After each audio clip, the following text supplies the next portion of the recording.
¿De acuerdo? Entonces, la tomografía, pues, es básicamente, es una modalidad que utiliza rayos X. Entonces, la parte fundamental ya la sabemos. Todo aquí está escalonado, lo que estamos revisando. Entonces, van a ver que no nos vamos a adentrar en el tema de la resonancia magnética, pero sí les voy a dar una breve introducción de las bases y van a ver que va a ser una combinación. Así como vimos radiografías, vimos ultrasonido, ahorita la tomografía ya va a ser algo medio combinación y la resonancia utiliza así casi todo, ¿no? Bueno, excepto la radiación, pero ya van a ir viendo que todo al final se remonta al famoso espectro electromagnético, ¿no? Entonces, pues la tomografía, al igual que los rayos X, la fluoroscopía, utilizan radiación ionizante. Entonces, probablemente ahorita no les he mencionado la fluoroscopía, pero la fluoroscopía, lo que ya conocen de los rayos X, pero piensen dinámico, o sea, están haciendo un video de rayos X, ¿ok? Están continuamente mandando, emitiendo rayos X para obtener un cine, ¿no? De lo que se está viendo. ¿Y para qué utilizamos la fluoroscopía? Pues para estudios varitados, por ejemplo, para ver, le damos un trago de algo, de un contraste, por ejemplo, al paciente y vemos cómo avanza a través del tracto digestivo. Podemos inyectar, bueno, no inyectar, sí inyectar material de contraste a través de la vena y ver cómo se elimina por los riñones. Podemos meterlo a través de del cervix y ver el urétero y las trompas de falopio, que una de las indicaciones más famosas es para infertilidad, ¿no? De la histerosalpingografía. De todos modos, eso lo vamos a ver en patologías específicas. Ahorita nada más lo menciono porque creo que no lo puse ahorita en las clases, pero no tiene mayor complejidad, ¿no? Ya lo iremos viendo en los diferentes órganos. Entonces, la tomografía también utiliza radiación ionizante, es uno de los métodos. Los que no utilizan radiación ionizante son la resonancia y el ultrasonido, ¿ok? Entonces, métodos seguros para utilizar en embarazo, resonancia y ultrasonido. En la resonancia tiene un asterisco porque luego en todos lados ustedes van a encontrar referido que no tiene efectos comprobados, o sea, no está comprobado que no produzca efectos, pero también nunca se ha visto que produzca efectos. Entonces, pues es una cosa rara, ¿no? Igual con el material de contraste de la resonancia, no se utiliza tanto en embarazadas como para ya tener ese dato. Pero bueno, en realidad es bastante seguro de realizarse. Hay indicaciones para resonancias fetales, sobre todo cosas muy específicas que no se pudieron ver en el ultrasonido, ¿no? Pero la tomografía sí utiliza radiación ionizante, hace múltiples cortes tomográficos. Esto quiere decir que son cortes secuenciales axiales. Van a ser como muchas radiografías secuenciales y se va a hacer una reconstrucción multiplanar, que esta es la belleza de la tomografía computada, ¿no? La podemos ver coronal, sagital, oblicuo, en el plano que ustedes quieran, ¿ok? Entonces, esto nos va a permitir delimitar mejor la anatomía y poder entender bien qué está pasando, ¿no? Entonces, para poder entender qué es lo que está sucediendo con la tomografía, hay que entender los rayos X. Eso ya los entendimos, ¿no? Ahora, ¿cómo está eso de que son múltiples cortes tomográficos? Bueno, podemos, ahorita en época de COVID, me imagino que todo el mundo ha visto una tomografía y la gran utilidad que tiene la tomografía. Es tan característico el patrón de COVID que ahorita en estos momentos que es tan prevalente, todo lo que veamos con este patrón, que es un patrón en vidrio, ya lo veremos en patologías, pero de todos modos se los adelanto, es un patrón de vidrio deslustrado en parches. Vidrio deslustrado implica ocupación alveolar. Entonces, al verlo en parches y sobre todo de predominio periférico, fíjense cómo pareciera que la porción periliar se respeta y afecta más la porción periférica. A menos de que hayan vivido debajo de una piedra, quiero pensar que todo el mundo ha visto una tomografía a un paciente de COVID, ¿no? Más ustedes que están estudiando en las ramas de la salud y pues es algo que les debería de interesar muchísimo, ¿no? En un principio, cuando todavía que la prueba, a lo mejor al principio no había como tal prueba, cuando ya se hizo la prueba que, híjole, no es tan confiable, todas estas cosas que hemos ido pasando, la prueba de hecho sigue siendo no tan confiable, ¿eh? O sea, síntomas de COVID, ahorita la prueba creo que era un 70%, si uno se la repite es un 90%, una cosa por el estilo, ¿no? La tomografía muchas veces se estaba haciendo en conjunto, la prueba y la tomografía para poder determinar. Ahorita no es necesario hacer eso, pero sí o sí se tiene que ir a aislar al paciente y pues tiene sus indicaciones la tomografía, ¿no? Por ejemplo, pacientes que van a meter a quirófano, a todos les están haciendo tomografía, ¿no? Porque es tan sensible ver estas infiltrados, ¿no? Estas zonas de ocupación alveolar, que pues obviamente lo podemos utilizar como un método de screening, ¿no? Cuando la prueba a lo mejor puede haber salido negativa, podemos llegar a tener estos zonas de ocupación alveolar. Entonces, eso es ahorita en el COVID, ¿no? O sea, la tomografía ha sido el caballo de batalla en esta lucha contra el COVID. Y eso es solo contra el COVID.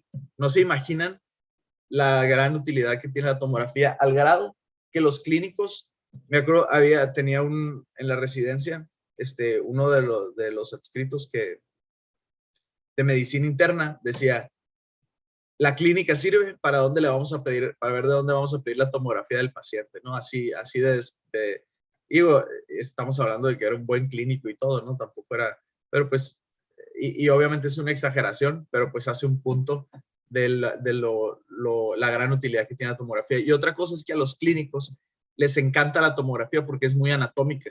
O sea, es muy fácil entender la anatomía en la tomografía porque está muy bien delimitada, tiene muy buena resolución espacial, cosa que la resonancia no tiene todavía. Ahora, para entender lo de la resolución espacial y cómo se forma la imagen, pues vamos a remontarnos primero. Ya les había hablado de Sir Godfrey Hounsfield, un británico que pues le dieron el título nobiliario o sea, no de Nobel, sino de nobleza, pues de Sir.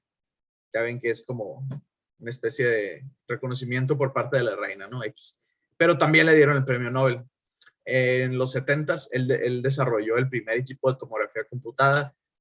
Me imagino que ya les había mencionado que la historia está muy interesante con la compañía de récords EMI, la que tenía, la tomografía se desarrolló gracias al dinero excedente que EMI tenía de la venta de los discos de los Beatles. Entonces, pues es una historia que ya les había dicho, hay muchos artículos al respecto, médicos y no médicos, ¿no? O sea, eso van a encontrar mucho en la literatura. Y pues es como una lectura de domingo, no es que se los vaya a preguntar en el examen, pero pues si les interesa lo que estamos haciendo aquí, pues es una buena lectura, ¿no? No es nada requerido ni mucho menos, pero sé que a muchos de ustedes sí se les puede hacer interesante. Entonces, ¿alguien me puede decir qué estudio tengo aquí a la izquierda?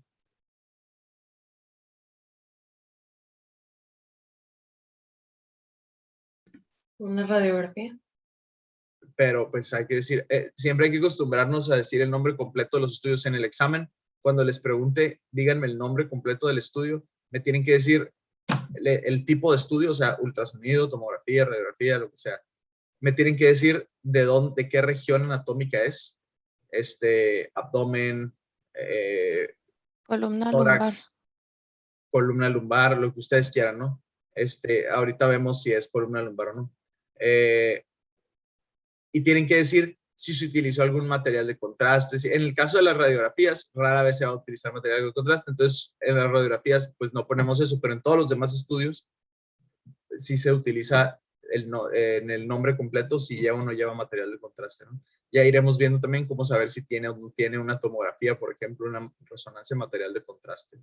En este caso, me dicen de columna lumbar, lo cual obviamente sí vemos muy bien la columna lumbar aquí, pero recuerden que cuando nosotros hacemos un estudio dirigido para hueso, ¿qué movemos nosotros en los parámetros? ¿Qué aumentamos? ¿Qué disminuimos? Aumentamos la potencia. Exacto. Muy bien, Frida. Aumentamos la potencia. ¿Y qué significa esto? ¿Qué va a pasar con el resto de las estructuras? Miren, si se fijan, los tejidos blandos, que incluye músculos, que incluye órganos, grasa, piel, obviamente no detienen tanto los rayos X como el hueso. El hueso los detiene más, por eso se ven más blancos o radiopacos, es como decimos en las radiografías, que ya lo hemos mencionado, hay que empezar a utilizar los términos correctos, ¿no? Entonces, son más radiopacos porque tienen mucho calcio, tienen mayor densidad, entonces detienen más, por eso, acuérdense que estamos viendo una imagen inversa, ¿no? Entonces, se ve más blanco. esto lo detiene menos. Si aquí, o sea, se ve ya menos que en el hueso, le metemos más potencia, como dice su compañera, que es lo correcto, para ver bien el hueso, ¿qué va a pasar con el resto de las estructuras? No se ven. No se ven. No tanto como que no se vean, pero ya casi no las van a identificar, se va a ver casi el puro hueso, ¿no? Entonces va a ser muy notorio cuando la radiografía sea de hueso, además de que generalmente los técnicos van a colimar el estudio, lo van a ver solamente de la pura columna, porque en las radiografías, si se acuerdan de la gradilla que ustedes tenían cuando les puse la foto de adentro del tubo de rayos X, que se ve que tiene como unas barras para aumentar o disminuir el campo de visión. Cuando ustedes disminuyen el campo de visión, están disminuyendo la radiación. Entonces, si nosotros solo queremos evaluar la columna, que nos dicen claramente su problema es algo degenerativo de columna, no me interesa ver lo demás, ¿para qué le radiamos todo lo demás? ¿No? Entonces se colima y solamente van a ver esta área en imagen, ¿no? Y también, pues, la lateral va a ser algo similar, ¿no? En el caso del abdomen, abarcamos todo, ¿no? Esa es una radiografía anteroposterior de abdomen, ¿ok? Fíjense cómo podemos delimitar muy bien las estructuras anatómicas. ¿Qué estructura es esta? Fíjense que aquí tiene una línea que delimita esta estructura de aquí. Aquí tiene otra línea y delimita esta estructura de aquí, que anatómicamente, ustedes recuerden sus clases de anatomía. ¿Qué se les ocurre que está eso? ¿Qué es esto? ¿No podría ser la aorta abdominal? No, porque fíjense cómo está simétrico bilateral. La aorta abdominal no está simétrica bilateral. Tenemos de este lado y tenemos de este lado, ¿no? Y la aorta a este nivel ya va totalmente central en el cuerpo, ¿no?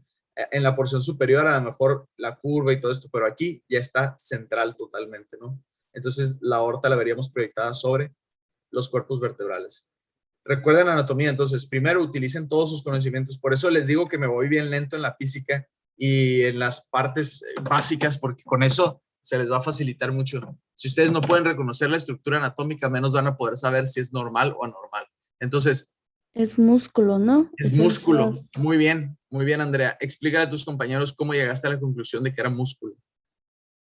Porque está radiopaco. Está radiopaco. Es relativo, como... ¿no? Pero sí. Ajá, es menos radiopaco que el hueso. El hueso, pero más radiopaco que la grasa, por ejemplo, y que el aire, ¿no? Exacto. Muy bien. ¿Qué más? Y pues, o sea, por la forma. La forma. Está puesto. La forma donde está puesto. Entonces, muy bien. Andrea dice, tiene una radiopacidad intermedia. No es ni la radiopacidad del hueso, ni la de la grasa o el aire. Entonces, es una radiopacidad tipo tejidos blandos, ¿no? Aquí se observa una radiopacidad relativamente similar, aquí también similar, y ya sabemos que son estructuras de órganos sólidos, ¿no? Y aquí, pues, decimos, bueno, tejidos, órganos blandos, ¿no? Entonces, fíjense cómo aquí también tenemos una transición abrupta, porque aquí tenemos grasa, ¿no? Entonces, esta grasita son las líneas properitoneales. ¿Y qué músculos tenemos aquí al lado de la columna, gruesos, simétricos en esta disposición? ¿No es el iliopsoas? El psoas. Muy bien. Entonces, bien dijo su compañera Alessandra, por anatomía ya dicen, ok, dijo su compañera Andrea, por física sabemos que estos son músculos, y su compañera Alessandra dice, por anatomía son los músculos psoas. Entonces, así es como ustedes tienen que abordar una radiografía, porque es muy frecuente que los R's menores y los alumnos siempre llegan y te dicen, ay, pero ¿cómo puedes saber? Es una maraña aquí, ¿cómo sabes qué es eso? Pues obviamente todo el mundo se nos puede hacer una maraña si no lo analizamos de esa manera, ¿no? O sea, que me digas, ay, pero ¿cómo puedes saber que, por ejemplo, esta bola de aquí es normal? ¿Cómo? O sea, no entiendo de qué dices. A ver, anatómicamente, primero, ¿qué estamos viendo? Una zona muy radiolúcida, delimitando algo muy radiopaco, ¿no? Entonces, estamos en el hueco pélvico claramente, ¿no? Eso no nos costaría trabajo saber que estamos en el hueco pélvico. ¿Qué estructuras hay en el hueco pélvico? Entonces, podemos tener la vejiga, podemos tener asas de intestino, podemos tener vasos, útero, próstata, lo que ustedes quieran, dependiendo del sexo del paciente, ¿no? No es que vayamos a tener los dos al mismo tiempo. Entonces, algo que tiene, fíjense la radiolucidez que tiene esto. Compárenla con la radiolucidez que tiene esto. O con la radiolucidez, más fácil, ¿no? Fíjense, aquí ya estamos afuera del paciente, ¿no? Entonces, esta radiolucidez, ¿a qué corresponde? Aire. Aire, muy bien. Entonces ya tienen un punto de comparación muy bueno. Aquí tenemos radiolucidez tipo aire también. Entonces, aquí ya sabemos que nosotros tenemos la cámara gástrica. Entonces, todo esto que tiene adentro, pues puede ser residuo. Ahora, este residuo baja para acá y llega por acá. Entonces, si se fijan, aquí nos está delimitando muy bien el marco colónico. Tenemos el colon ascendente, el colon transverso, la flexura esplénica, o sea, porque tenemos flexura hepática, flexura esplénica, nada más la forma redundante de decir que es el ángulo hepático y el ángulo esplénico. El colon descendente, sigmoides, un poquito redundante y recto.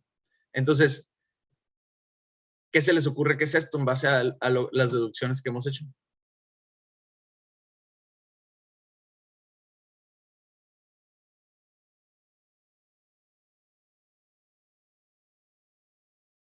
¿Nadie? Pues son heces, ¿no? No sé. Caca, exacto. Sí, muy bien, Andrea, caca. Entonces, todo esto, el colon, este paciente lo tiene lleno de caca, de residuo, ¿ok? Fíjense cómo, pues, es una composición heterogénea, tiene como que aire, sólido, líquido, hay una mezcla de todo, ¿no? Que pues así es la caca. Digo, al final va a terminar siendo casi totalmente sólido y por eso aquí, conforme el colon va compactando y quitándole el agua a las heces, pues obviamente fíjense cómo aquí tenía más zonas de radiolucidez y cuando llega para acá ya está casi totalmente sólido, ¿no? El piedrón que va a sacar ahí ese paciente. Entonces, por anatomía, a mí me pasaba mucho también que yo decía, es que ¿cómo puedo saber que esto de aquí es normal? Ahora ya saben cómo empezar a hacer el análisis para deducir y saber si es o no es normal algo, ¿no? Entonces, digo, una breve introducción, pequeña introducción a lo que vamos a ver en las radiografías, ¿no? Bueno, ahora, no sé si alcanzan a identificar aquí que se alcanza a ver una línea radiolúcida. Aquí ya no se identifica tan bien. Esta línea radiolúcida está delimitando el riñón derecho. Aquí podemos ver la delimitación del hígado. ¿Ok? Mi pulso de maraquero, pero ahora sí, mira, ahí está. La delimitación del hígado y la delimitación del riñón. Pero si se fijan, se interponen las asas de colon, se interpone el gas, la caca, todo se está ahí haciendo un masacote y como que no vemos realmente bien los riñones, ¿no? Entonces, vean esta imagen de aquí. ¿Qué estudio es este estudio de la derecha?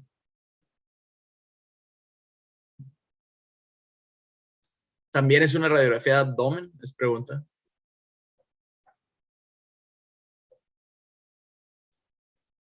Bueno, no sé si les da la impresión de que, fíjense, empezando por una cosa muy importante, los riñones aquí se delimitan muy bien. En este caso, el sistema colector y los ureteros se ven radiopacos. Esto es porque se les metió material de contraste, como les decía ahorita, la famosa urografía excretora, que la verdad es que ya no tiene indicaciones. Ahorita todo esto se tiene que resolver con tomografía, pero es muy útil para empezar a ver los aspectos de la tomografía, porque esto fue la primera tomografía que tuvimos, que es una tomografía lineal. No sé si se dan cuenta cómo sí se ve muy delimitado, muy bonito el riñón, se ve el sistema colector, pero pareciera como que está movida la imagen, ¿no? No les da estas líneas que ven aquí, miren, no es como la imagen que ustedes ven cuando una imagen agarraron algo en movimiento, ¿no? Entonces, ¿qué es lo que puede estar pasando aquí? Bueno, la tomografía lineal fue la primera forma en que nosotros tuvimos de pues hacer cortes tomográficos, ¿no? Entonces, ¿qué es lo que está haciendo el tubo? Casi todos los tubos de rayos X convencionales pueden hacer tomografías lineales, que lo que hacen es hacer un movimiento traslacional del tubo con un punto fijo. Entonces, supongamos que este cubo es lo que ustedes quieren ver. Es como si le pusieran esta fijación al haz de rayos X. Entonces, ustedes van a ir moviendo el tubo y se va a ir moviendo el chasis. Obviamente, si ustedes mueven el tubo para acá y fíjense dónde está el chasis aquí, si lo dejan aquí y estos rayos pues ya no van a llegar al chasis, entonces también tienen que ir moviendo el chasis. Y esto nos permite que al tener múltiples cortes se suma la información que tenemos y obviamente nos da una imagen más nítida. Entonces, básicamente podemos, para obtener esta imagen que ustedes están viendo aquí, pues bueno, se le inyectó material de contraste, pero vean cómo ya nos quitó todo el gas del colon, nos quitó, entonces, y ustedes me dirán, pero ¿y por qué los riñones se ven tan bien? ¿Y por qué no vemos bien, por ejemplo, la caca? Bueno, es que nosotros tenemos que enfocar el sitio que queramos que se vea así de bonito. Entonces, en este caso, fíjense cómo si lo que queremos ver son los riñones, el punto focal debe de estar por encima de los riñones, ¿no? Y también le tenemos que poner la altura al tubo, ¿no? El tubo se puede hacer más para arriba y más para abajo para quedar exactamente a nivel de los riñones. Cuando nosotros nuestro punto focal del movimiento sean los riñones, vamos a obtener una imagen que se vea así de bonita. ¿Y qué es lo que está haciendo la máquina? Básicamente está haciendo esto, ¿no? Fíjense cómo se está moviendo el tubo hacia un lado con este punto fijo. Obviamente, esta barra metálica, pues no es algo o sea, es para ejemplificar, ¿no? Básicamente. Pero fíjense cómo va haciendo un movimiento de rotación muy parejo, muy bonito, y va moviendo el chasis para que precisamente siempre se tenga todo sobre este punto focal. Entonces, esta es una tomografía lineal que al final ya es la conjunción de múltiples cortes, ¿no? Múltiples cortes radiográficos para obtener una imagen muy delimitada y que nos quite todo lo que no queremos ver, ¿no? Adyacente. Entonces, bajo ese principio, fíjense cómo ya podemos tener una buena noción de hacia dónde. Esa fue la primera tomografía que teníamos y obviamente era muy útil porque si nosotros comparamos estas dos imágenes y dicen, yo quiero valorar riñones, ¿qué diferencia hay de tomar la imagen de la izquierda a tomar la imagen de la derecha, meterle contraste? Y ustedes fíjense cómo podrían delimitar el sistema colector y podrían ver si tiene un tumor. ¿Cómo verían un tumor aquí? Pues se vería un defecto de llenado y se vería alteración de la morfología. Pueden ver si tiene litos, que también, o se verían radiopacos en la fase simple. Siempre se hacen varias fases en la urografía excretora. Se hace una fase simple y después se va viendo cómo se elimina el material de contraste en fases secuenciales, ¿no? Como hasta los, no sé, como una hora más o menos, ¿no? 45 minutos. Entonces, pueden ver litos, pueden ver coágulos, dilatación del sistema colector por obstrucciones más distales, lo que ustedes quieran, ¿no? Entonces, a diferencia de los rayos X, fue un avance muy importante, ¿no? Entonces, aquí podemos hacer una pausa para hablar de la mastografía, ¿no? Entonces, la mastografía básicamente es una radiografía, pero con un tubo mucho más, menos potente que la radiografía, ¿no? Precisamente se utiliza mucho menos radiación y es básicamente lo que ustedes conocen. Esta es la máquina de la mastografía y es lo que ya vieron. Simplemente piensen que el tubo está aquí, el tubo de rayos X, y el detector está de este lado. ¿Ok? Aquí, además, se utiliza una paleta que tiene una especie de vidrio que comprime la mama. Entonces, pues sí, a muchas pacientes se les hace un tanto incómodo porque sí se aplasta y se aplasta con una buena potencia. Se tiene que aplastar muy bien la mama porque queremos que se desparrame el tejido para que no se sobreponga. Es la manera, pues, más sencilla y práctica que se encontró de extender el tejido, por así decirlo. Es como si quisieran hacer un frotis de mama, por así decirlo, ¿no? Es como una payasada, obviamente no es el término que utilizamos, pero lo que ustedes quieren, perdón, es extender la mama sobre el chasis y lo hacen con esta paleta de compresión. Y además eso nos permite extender el pezón también, porque el pezón es un sitio que el retroareolar es un sitio muy frecuente de cáncer de mama, ¿no? Entonces, el pezón, hay parámetros técnicos muy precisos para realizar una buena mastografía y uno de ellos incluye extender muy bien el pezón, ¿no? La compresión tiene que ser buena. Generalmente, parte de las calibraciones de los equipos es ver la presión con la que la máquina puede comprimir algo, entonces tiene que tener por arriba de cierto grado de presión, ¿no? También para que sea homogénea, que no termine lastimando la mama. Si la compresión se hace simétrica y homogénea, no tiene por qué producir ninguna lesión. Puede ser molesto, pero no va a lesionar la mama para nada, ¿eh? Y se puede hacer con implantes y no se tienen por qué romper. Entonces, porque luego también es de que, ay, es que, pero si es que presiona mucho, ¿no será que se me van a reventar? No se revientan. Precisamente los implantes de mama están diseñados para que una paciente se pueda hacer mastografías, porque créanme que si un implante de mama impidiera que una paciente se hiciera mastografías, ningún médico les pondría implantes de mama, ¿no? Por más cirujano plástico que fuera, un cirujano plástico es un médico primero que nada, y él va a ver por su salud antes que por su estética, si es un buen cirujano plástico, evidentemente, ¿no? Entonces, los implantes son totalmente compatibles, a pesar de la gran compresión que se hace, no se van a romper, ¿no? Entonces, el problema aquí es que si se fija en el tubo, está en el haz, o sea, podríamos tener mucha radiación dispersa. Luego hubo una época en que en la Rosa de Guadalupe sacaron que se producían muchos cánceres porque como no hay protección para la cara y para el brazo y todo eso, que luego terminaba siendo, pero obviamente que no. Y por eso los tubos de rayos X, si se fijan, es un aparato más pequeñito, ¿no? ¿Qué significa que sea un aparato más pequeño? Tiene menor potencia, y al tener menor potencia, tiene menor radiación el haz de rayos X, ¿no? De hecho, el tubo, el filamento y el ánodo y todo esto ni siquiera son de tungsteno, no son de molibdeno, porque no se necesita, es más barato obviamente, y no se necesitan puntos de fusión tan altos como los de los rayos X, porque no se produce tanto calor. Y está muy, muy colimado, entonces es mentira, no, nunca vayan a pensar que se están radiando ahí inútilmente, ¿no?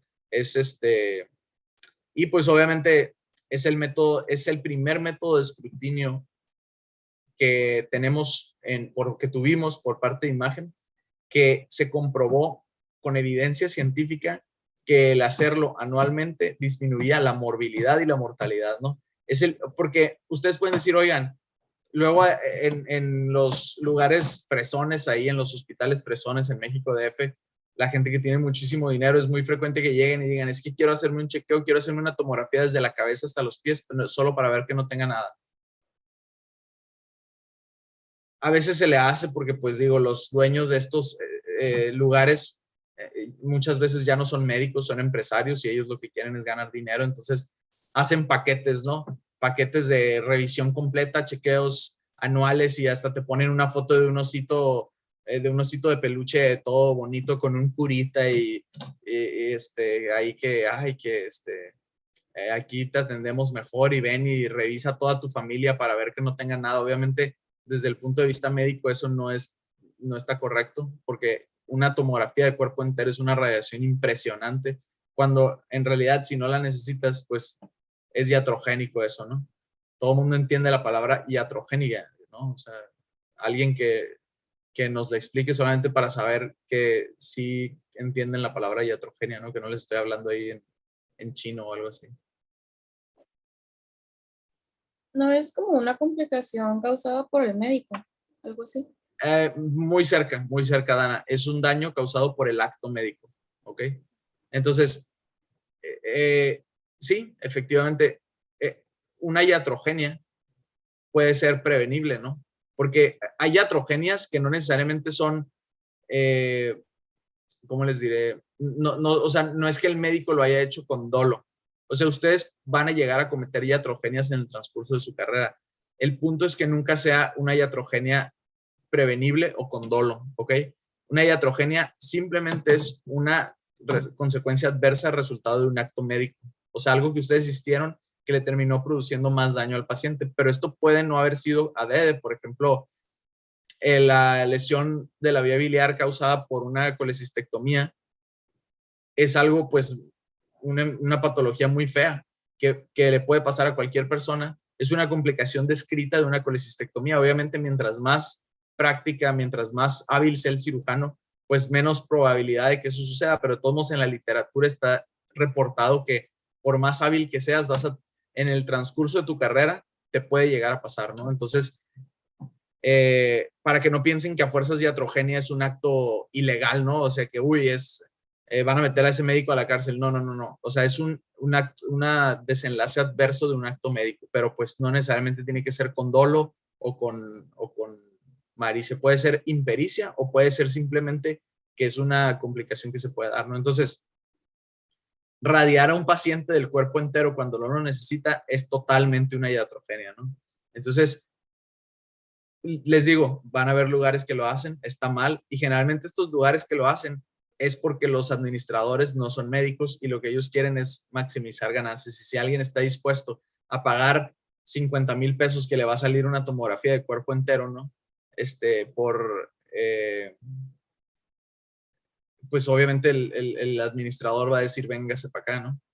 Lo cual está pésimo, pero bueno, ese es tema de otro costal, y simplemente es para que ustedes estén conscientes de la cantidad de cosas indebidas que se hacen precisamente porque los médicos estamos cediendo el control de la medicina a empresarios. Eso está muy mal.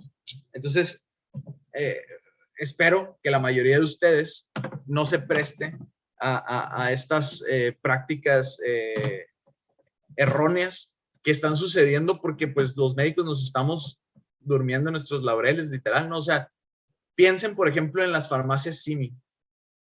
O sea, a un empresario se dijo, a ver, voy a encontrar la manera de hacer que estos vatos den una consulta gratuita. Entonces, sí, yo sé que a veces ustedes dicen, no, pues es que apenas voy saliendo y pues no hay trabajo. O sea, si ustedes le echan ganas, créanme, siempre va a haber trabajo. Da miedo, obviamente, porque dices, puta, ¿qué tal si no gano durante un buen rato?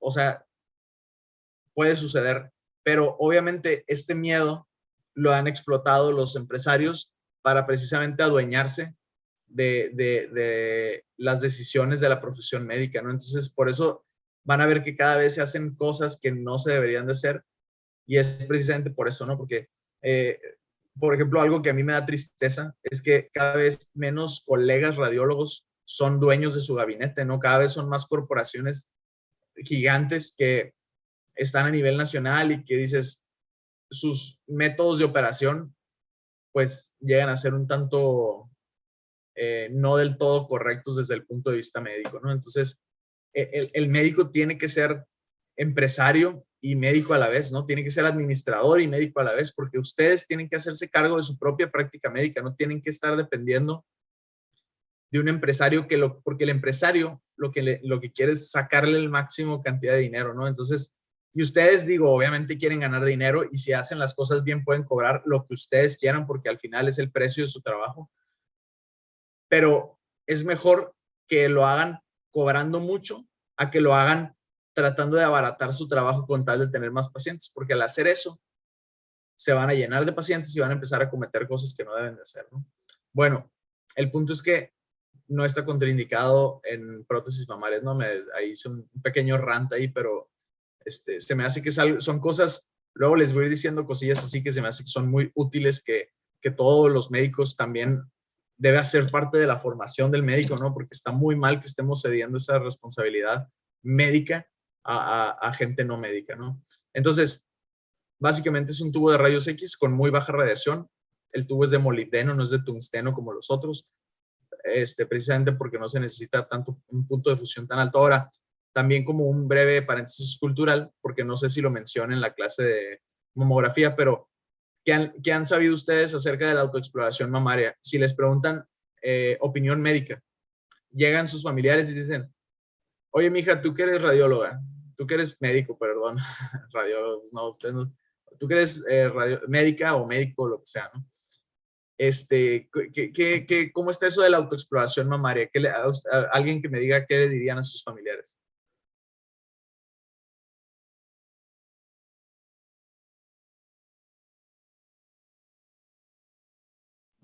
Algo escuchado es que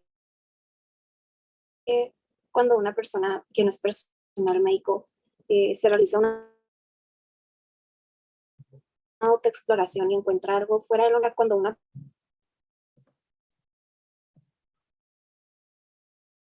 persona ya lo puede identificar, va a decirlo, ya está muy grande. Sí, sí, sí, es totalmente cierto lo que dice su compañera Frida. Entonces, Ajá. Y además, son dos cosas. Uno es lo que dice su compañera. Generalmente, cuando lo logren identificar, ya va a ser muy tarde. Y la otra es que se han hecho muchos estudios de la autoexploración y se ha visto que realmente no mejora ni la morbilidad ni la mortalidad, ¿ok? Entonces, su utilización es dudosa.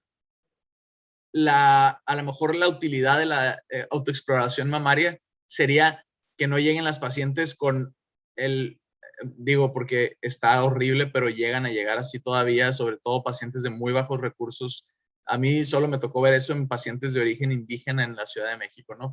En general, fuera de eso no van a ver que eso suceda, pero sí llegaron pacientes de origen indígena que tenían así un tumor, una cosa espantosa, todo ulcerado, destruida la mama, que dices, bueno, ya tampoco es de autoexploración mamaria, eso es como que no, ni modo que no lo haya visto, ¿no? Entonces, es porque he visto que hay mucho ahorita, está de moda decir autoexplórate y todo eso. Pues miren, si lo quieren hacer, tampoco afecta, pero hacerlo no va a cambiar ni la morbilidad ni la mortalidad. Entonces, básicamente, es un ejercicio un tanto inútil, ¿no? Desde el punto de vista de evidencia científica, ¿ok? No está demostrado que mejore ni la morbilidad ni la mortalidad y ya se han hecho estudios grandes, ¿no?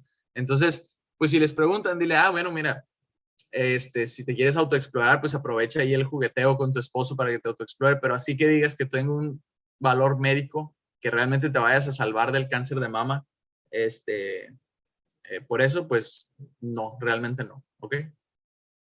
Como un breve dato cultural. Entonces, ahora, ¿por qué les estoy, aparte de mencionar la mastografía, también es útil porque vamos a ver que este tubo, ahorita ya han salido equipos que se llaman tomosíntesis, ¿ok? Que básicamente ya tiene la palabra tomo ahí, vamos avanzando hacia la tomografía. Básicamente, fíjense cómo es el mismo tubo de rayos X, pero que tiene la capacidad de girar. Entonces, obviamente, también se pueden imaginar que durante todo este giro la mama está comprimida y pues obviamente es un tanto molesto, pero al ir girando van generando ya imágenes. ¿Se acuerdan de la tomografía lineal? Básicamente es lo mismo, ¿no? Aquí se pone a la paciente en una posición que esté relativamente cómoda. El técnico se va a poner detrás de esta mampara que la va a proteger de la radiación y van a hacer que la tomosíntesis, el mastógrafo, gire y vaya emitiendo un haz continuo de rayos X. ¿Qué va a pasar? O sea, es exactamente lo mismo que la tomografía lineal que les había mostrado y básicamente les va a dar una imagen como esta, ¿no? Entonces, ustedes pueden ver la imagen compuesta como la imagen que yo les había mostrado de los riñones, o ustedes pueden ir viendo imagen por imagen todas las que les dio. Y ahora, la tomosíntesis ya lleva varios años en el mercado. No ha despegado del todo. Les voy a decir por qué. Porque en los estudios que se ha hecho sí se ha visto utilidad, pero la utilidad básicamente es para disminuir la tasa de rellamado. Es muy frecuente que en estudios de mamografía se le tenga que llamar al paciente para hacerle un complemento con ultrasonido, para hacerle proyecciones adicionales, ¿ok? Porque no quedó claro en las proyecciones normales. Bueno, disminuye la tasa de rellamado. Ya entienden qué significa disminuir la tasa de rellamado. De todos modos, con una mastografía convencional se puede resolver el dilema, se puede resolver. Simplemente el paciente seguramente a ustedes no les va a quedar claro en la imagen normal y le van a tener que llamar para que regrese para hacerle tomas adicionales. Y también disminuye la tasa de errores en personal inexperto, en radiólogos inexpertos con poca experiencia en mama. Entonces esas dos son las principales utilidades de la tomosíntesis. Se podrán imaginar que sí, obviamente pues es mejor tenerla que no tenerla, pero pues evidentemente no en manos de un radiólogo experimentado y que un paciente no tuviera problema en volver a acudir al gabinete, pues básicamente no tendría ningún beneficio, ¿no? Ahora, sí es un beneficio que no tenga que volver a ir al gabinete porque no tienen la idea, la ansiedad que le produce a una paciente que le digan, ¿sabes qué? Le hicieron una mastografía y le dicen, ¿sabes qué? Necesitamos que vengas a unas proyecciones adicionales. No, hombre, a todo.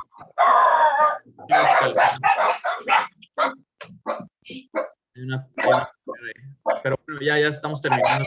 Entonces, nos podemos quedar aquí. ¿Alguna pregunta hasta ahorita? Porque ya son las 8 para que se vayan a sus respectivas clases.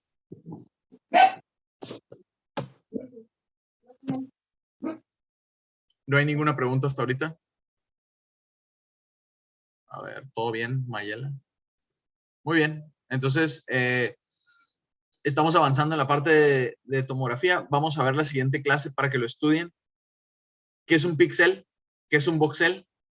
¿Cómo se forma la imagen tomográfica? Y los componentes de un equipo de tomografía. Esos son los puntos a tratar la siguiente clase.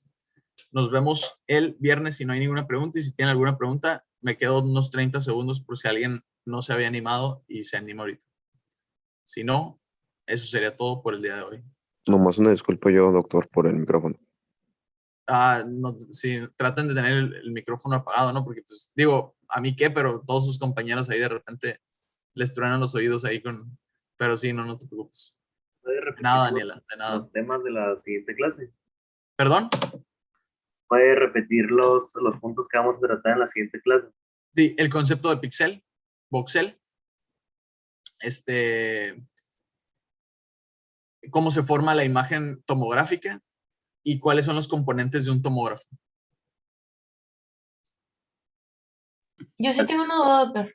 Adelante. ¿A partir de qué edad se recomienda hacer la mastografía? Muy buena pregunta. Lo vamos a ver bien eso en el tema de mama, pero es variable. Si ustedes no tienen ningún factor de riesgo de ningún tipo, o sea, que digan una persona, una mujer normal, sin ninguna complicación, nada, a partir de los 40 años, ¿ok?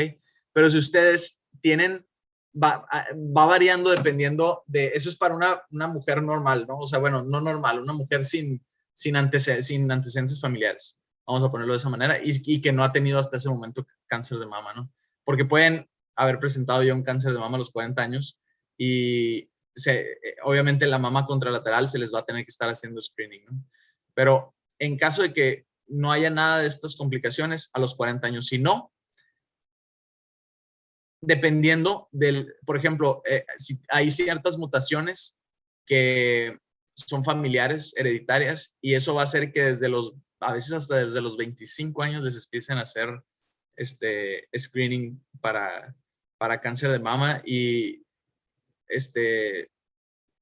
dependiendo del antecedente de cáncer de mama puede ser a los 30 años. En general, si ustedes no tienen familiares que tuvieron cáncer de mama, no sé qué, a los 40 años. Ahora, una regla que habitualmente siguen para lo del screening, para que ustedes dicen, bueno, mi mamá tuvo un cáncer de mama temprano, ¿no? Porque a lo mejor si tuvo cáncer de mama a los 50, 60 años, pues entra dentro del rango, o sea, a lo mejor ustedes se pueden hacer el estudio normal, el screening a partir de los 40 años, que es anual, ¿no?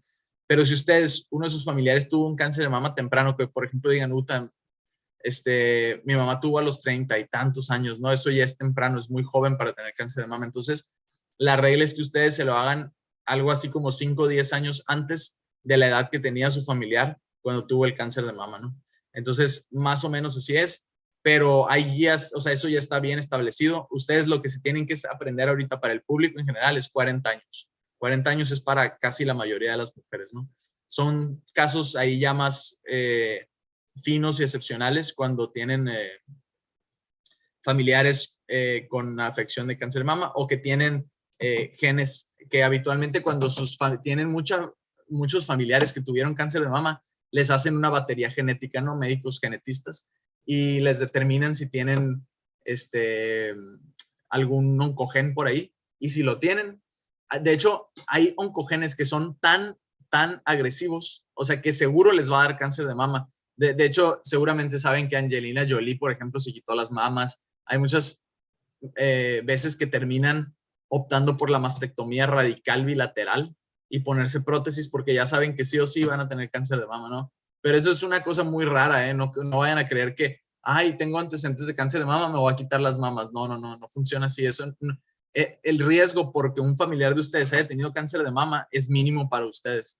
Es cuando tienen esta genética específica, y esta genética específica, la única forma en que lo sepan es que se hagan un estudio genético, y esto solo está indicado si tienen muchos familiares con cánceres de mama tempranos. Si solo tú dicen, no, es que mi mamá tuvo cáncer de mama, pero a los 50 años, para nada está indicado ni que ustedes se hagan estudio genético, ni que se quiten las mamas, ni que se empiecen a hacer estudios de screening antes de los 40 años, ¿no? Si fue un cáncer de mama. Ahora, si dicen, es que mi mamá, mi abuela, mis tías, todas tienen cáncer de mama, bueno, ahí sí ya vayan y acudan a consejería genética ahora sí, ¿no?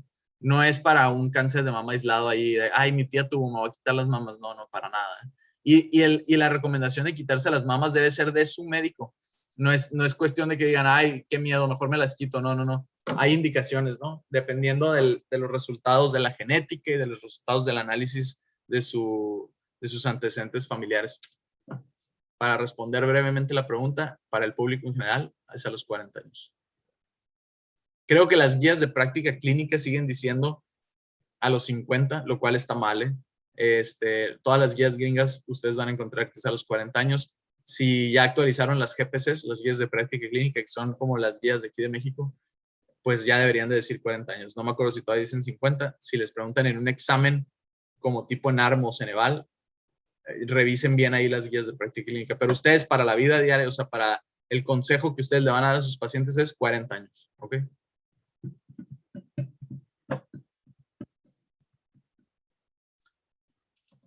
¿Algo más? Si no, eso sería todo. Muy bien. Listo. Nos vemos el viernes. Gracias. Estudien mucho.